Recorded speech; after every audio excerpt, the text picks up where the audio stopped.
L'art du non, une réflexion zen sur les limites sacrées. La porte qui s'ouvre en se fermant. Imagine un instant que chaque oui que tu prononces soit une goutte d'eau qui s'écoule de ton être. Au début, cela semble inoffensif, voire généreux. Mais goutte à goutte, jour après jour, tu réalises que ton puits intérieur se tarit. Tu te surprends à dire oui à des engagements que tu ne souhaites pas, à des demandes qui t'épuisent, à des situations qui drainent ton énergie vitale. À ce moment de prise de conscience naît une question zen, le non peut-il être plus généreux que le oui?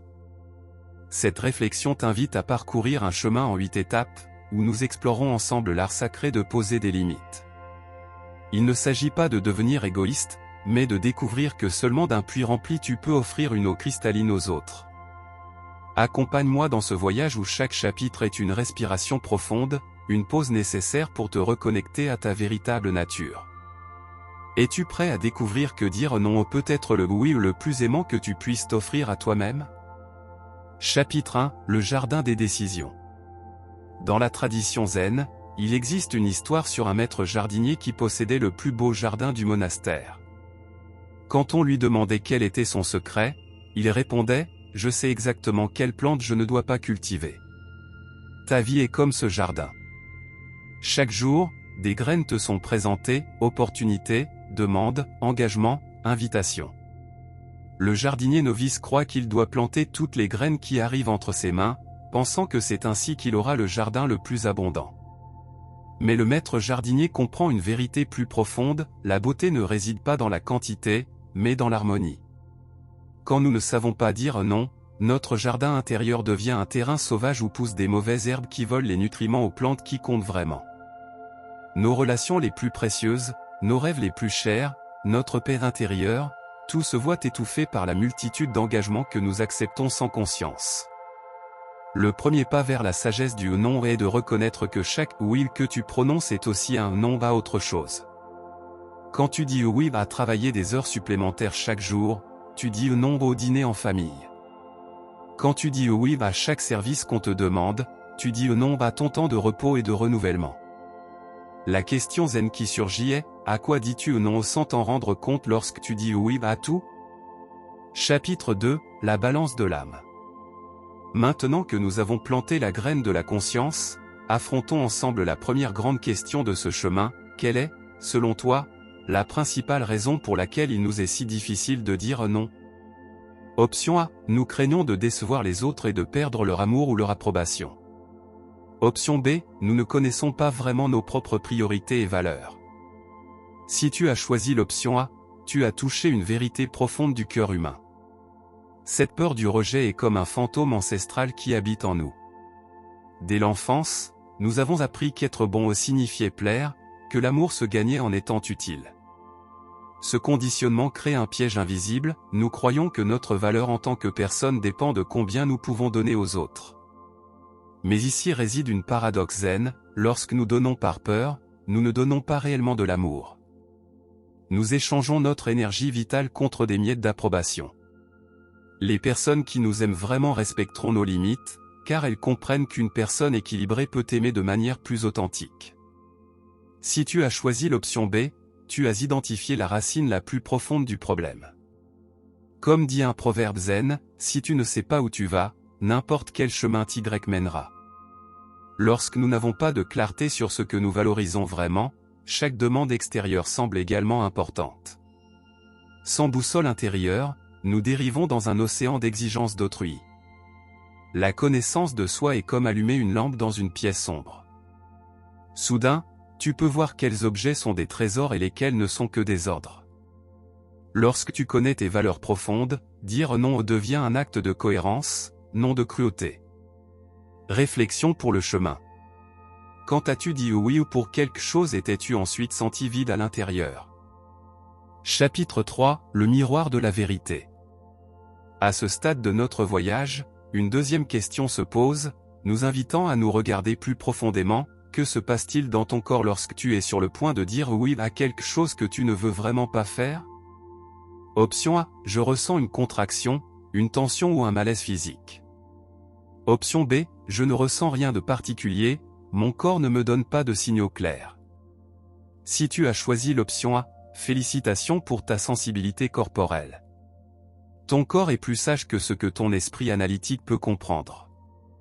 Cette tension dans la poitrine, ce nœud dans l'estomac, cette contraction dans les épaules, sont des messages de ta sagesse intérieure disant « cela n'est pas en accord avec toi ». Dans la pratique zen, nous apprenons que le corps ne ment jamais. Tandis que l'esprit peut rationaliser et justifier, le corps répond avec une honnêteté pure à chaque situation. Lorsque tu ressens cette contraction, c'est ton système nerveux qui détecte une incongruence entre ta vérité intérieure et ce que tu es sur le point de faire. C'est comme si ton âme disait le non pendant que ta bouche se prépare à dire oui. Si tu as choisi l'option B, il est probable que tu aies développé une déconnexion protectrice avec ton corps. Dans un monde qui exige constamment notre énergie, nous apprenons parfois à débrancher nos sensations pour ne pas ressentir l'épuisement permanent. C'est compréhensible, mais c'est aussi comme conduire une voiture sans regarder le tableau de bord. La bonne nouvelle, c'est que cette connexion peut se reconstruire. Commence par de petits moments de pause. Avant de répondre à toute demande, prends 3 respirations profondes et demande à ton corps, comment cela se sent-il ? La réponse est toujours là, attendant d'être écoutée. Réflexion pour le chemin. La prochaine fois que quelqu'un te demande quelque chose, avant de répondre, place une main sur ton cœur et l'autre sur ton ventre. Que te disent-elles ? Chapitre 4 – Les gardiens de l'énergie. Dans notre cheminement sur ce sentier de connaissance de soi, nous arrivons à un carrefour crucial. Quelle est, selon toi, la différence entre être égoïste et prendre soin de soi ? Option A. L'égoïsme cherche uniquement le bénéfice personnel sans considérer les autres, le soin de soi recherche l'équilibre afin de pouvoir donner depuis l'abondance. Option B. Il n'y a pas beaucoup de différence, les deux priorisent les besoins propres. Si tu as choisi l'option A, tu as capturé l'essence d'une sagesse millénaire. Imagine depuis, l'un qui se protège jalousement et ne partage jamais son eau, et l'autre qui se soigne consciemment pour pouvoir arroser de nombreux jardins. Le premier puits représente l'égoïsme, le second, le soin de soi sage. Lorsque tu dis non depuis le soin de soi, tu ne rejettes pas l'autre personne, tu préserves ta capacité à aimer et à servir de manière durable. C'est comme le message de sécurité dans les avions, mets d'abord ton masque à oxygène avant d'aider les autres. Tu ne peux pas donner ce que tu n'as pas, et tu ne peux pas aimer depuis un cœur vide. Le soin de soi conscient reconnaît que nous faisons partie d'un réseau interconnecté. Lorsque tu prends soin de ton bien-être, tu permets à tes relations de s'épanouir plus authentiquement, car ta présence sera entière et ta générosité sincère. Si tu as choisi l'option B, ton honnêteté mérite reconnaissance. Il est facile de confondre ces concepts dans une société qui glorifie souvent le sacrifice personnel. Mais considère ceci. Lorsqu'un maître zen consacre des heures à la méditation, est-il égoïste ou cultive-t-il sa capacité à guider les autres vers la sagesse ? La différence réside dans l'intention et les fruits. L'égoïsme génère isolement et vide intérieur, le soin de soi génère connexion et abondance. L'égoïsme prend sans donner, le soin de soi donne depuis la plénitude. Réflexion pour le chemin. Quelle activité te remplit d'une telle énergie que, par la suite, tu te sens plus capable d'aimer et de servir les autres ? Chapitre 5 – La danse de la limite. Alors que nous poursuivons notre voyage intérieur, nous rencontrons une question qui touche le cœur des relations humaines. Comment penses-tu qu'il faut communiquer à un non pour qu'il soit aimant et non blessant ? Option A. Donner de nombreuses excuses et justifications pour que l'autre personne comprenne mes raisons. Option B. Être honnête, direct et aimable, sans avoir besoin de justifier mon droit de dire non. Si tu as choisi l'option A, ton impulsion d'adoucir le message vient d'un lieu de compassion, mais elle peut créer plus de confusion que de clarté. Lorsque nous remplissons notre non de justifications excessives, nous envoyons un message ambigu. C'est comme si nous disions « je ne peux pas, mais j'aimerais vraiment pouvoir », alors peut-être que si les circonstances étaient différentes. Cette approche invite l'autre personne à négocier, à trouver des solutions pour nos excuses, ou même à remettre en question la validité de nos raisons. De plus, lorsque nous justifions excessivement, nous finissons souvent par mentir ou exagérer les situations, ce qui crée une énergie lourde dans l'interaction. Si tu as choisi l'option B, tu as touché l'essence de la communication zen, claire, directe et issue du cœur. Un non-aimant n'a pas besoin de pages d'explication. Il peut être aussi simple que « Me merci de penser à moi, mais je ne pourrai pas le faire ou » Cela ne correspond pas à mes priorités actuelles, mais je te souhaite le meilleur. L'honnêteté directe est un cadeau autant pour toi que pour l'autre personne. Tu offres de la clarté au lieu de faux espoirs, et tu te donnes la dignité de ne pas avoir à inventer des histoires pour justifier tes limites. Une limite claire est comme une clôture bien construite, elle définit clairement où ton espace se termine et où commence celui de l'autre, permettant à chacun de se relier avec respect. Rappelle-toi, ton non n'a pas besoin d'être compris par les autres pour être valide. Il doit être honoré par toi pour être puissant. Réflexion pour le chemin.